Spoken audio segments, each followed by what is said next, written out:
Namaste and welcome R&A Education Fact. R&A Education Fact मा तपाईहरुलाई धेरै धेरै स्वागत छ।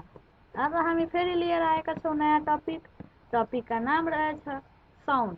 Today we also come from new video. That topic name is sound. सुरु गर्नुभन्दा पहिला तपाई यस च्यानलमा नयाँ हुनुहुन्छ भने कृपया यस च्यानललाई सब्स्क्राइब गर्नुहोला, बेल आइकन प्रेस गर्नुहोला ताकि तपाईले यस्ता यस्ता भिडियो अगाडि पनि नोटिफिकेसन पाइरहोस्। ल अगाडि हामी बढ्ने About sound. What is sound? Sound is a form of energy. It's produced by the vibration of body. Sound is one type of energy हो. It's produced the vibrate of body. यसले मान्छेलाई feel vibrate गर्छ बडीलाई। यो direct तपाई यो भाववाचक भनेर आउँछ। How many type of sound? There are two type of sound. One is natural sound and second is artificial sound.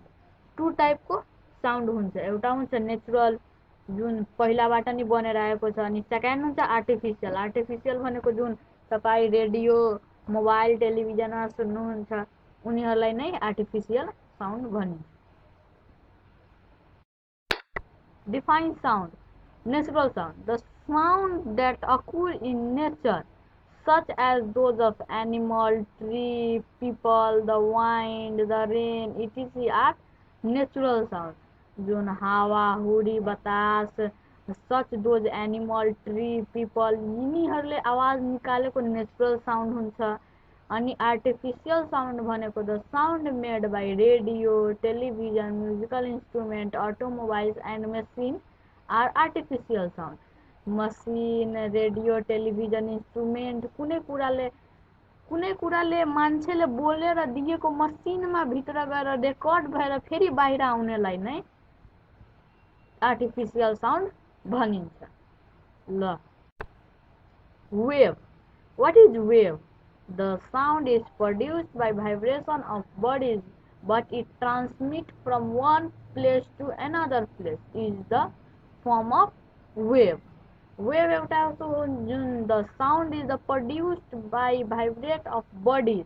Bodies लाई vibrate गर्छ। That transmit from one person to another person. जस्तै तपाईले एक्जाम्पलमा हेरिहाल्नुहुन्छ। जस्तै तपाई कुनै एउटा नदी या पोखरीमा तपाई एउटा ढुङ्गा फाल्नुहुन्छ भने त्यो ढुङ्गा जुन जान्छ नि, जुन क्ल्याप बज्छ नि, जब त्यो ढुङ्गा बज्छ नि जसले त्यो पानीलाई भाइब्रेट गर्छ नि त्यसलाई नै भन्छ वेभ।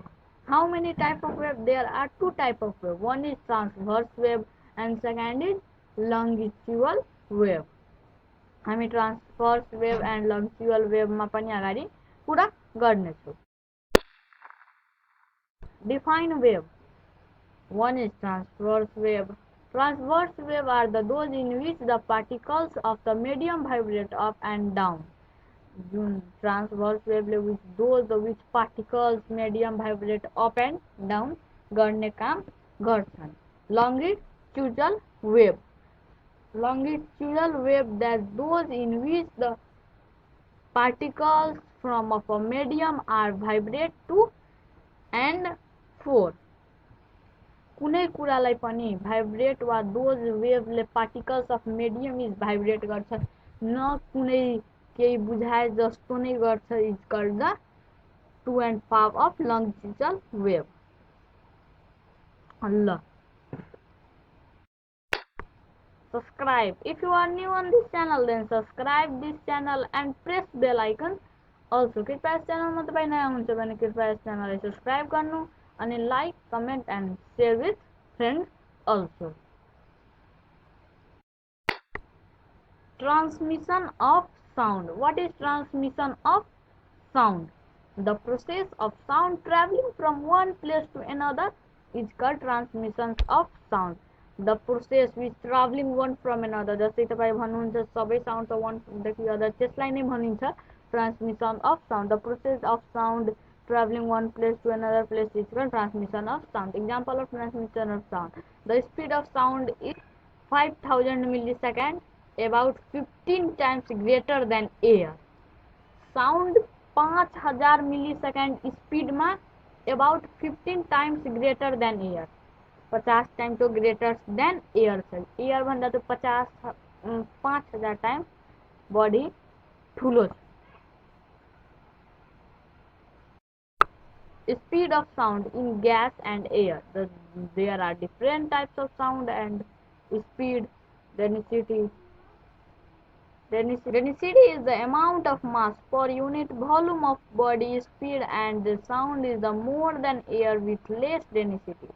Density भनेको with the amount of sound was density. जस्तै तपाईँ दुईटा हातले तपाईँ बिचमा डेन्सिटी गर्नुहुन्छ भने त्यसले हिट प्रोड्युस गर्छ। त्यस्तै नै density of amount of per unit volume of body. Speed is sound is more than air is less than density. त्यस्तै पनि यो sound produce गर्छ। Temperature. Temperature is hotness or coolness of body. Speed of sound is more in the gas with more temperature. It is the because high temperature reduce its density. त्यसले पनि डेन्सिटीमा टेम्परेचरले पनि काम गर्छ। Humidity. The consolidation of water vapor in atmosphere is called humidity. It is also affect the speed of sound in gas. जैसे humidity तपाईँ पानी तताउनु भयो भने त्यसको भेपर माथि गयो अनि त्यसले नै त्यो गर्छ, त्यसलाई नै त्यही प्रोसेसलाई नै ह्युमिडिटी भन्छ। It is also effect the speed of sound in gas. त्यसले जुन पल्युसन एयर पल्युसनहरू छ त्यसलाई एफेक्ट गरेर त्यसलाई हटाउने पनि काम गर्छन्। Direction of wind. Speed of sound is more in the direction of wind and less in the opposite direction. Speed of sound is the more than direction of wind. Direction of wind हावालाई बढी त्यो गर्छन् अनि less in the opposite direction अनि opposite direction मा तपाईलाई राखिदिन्छ। Reflection of sound. What is reflection of sound? The process of returning the sound back after stringing on the surface is called reflection of sound. Reflection of sound भनेको नै the process of returning the sound back. कुनै कुराको पनि returning जस्तै तपाईँ कुनै दुईटा mobile राख्नु अनि फोन गर्नुहुन्छ त्यसले साउन्ड यसले लिन्छ नि यसले लिन्छ नि तपाईले एउटा कुरा तपाईँ बोल्नुहुन्छ भने त्यही कुरालाई त्यो जबसम्म तपाईँ हटाउनु हुँदैन जबसम्म त्यो रिफ्लेक्स गर्दै गर्छ। Refraction of sound. The bending of sound when it passes from the medium to another medium is called reflection of sound. कुनै कुराको पनि बेन्डिङ गरेर pass from the medium to another medium is called refraction. Medium size to another medium is called reflection of sound. तपाईले reflection of sound मा यो कुरा बुझ्नुहुन्छ भने reflection of sound ले when pass गर्छ अनि त्यसले another sound मा कन्भर्ट गरेर reflection of sound दिन्छ। Do this. If you are new on this channel, then subscribe this channel. Press bell icon. Keep support, keep love. R&A Education. यदि तपाईं यस च्यानलमा नयाँ हुनुहुन्छ भने कृपया यस च्यानललाई सब्स्क्राइब गर्नुहोला, बेल आइकन प्रेस गर्नुहोला अनि हामी यस्ता यस्ता नयाँ भिडियोहरू अगाडि पनि लिएर आउनेछौँ। त्यो भन्दा पहिला तपाईं यस च्यानललाई सब्स्क्राइब गर्नुहोला अनि यस च्यानलले तपाईलाई जति पनि पछिल्लो भिडियोहरू छ त्यो पनि तपाईँ भिडियो हेर्नुहोला। त्यो भिडियो पनि तपाईलाई धेरै इम्पोर्टेन्ट छ अनि त्यसमा धेरै कुरा जानकारी गराइनेछ अनि त्यसमा नै तपाईँ हेर्दै बस्नुहोला अनि हामी फेरि नयाँ भिडियो लिएर आउनेछौँ। तबसम्मको लागि यति नै अनि share with your friends also. Keep love, keep support. We come from next video also.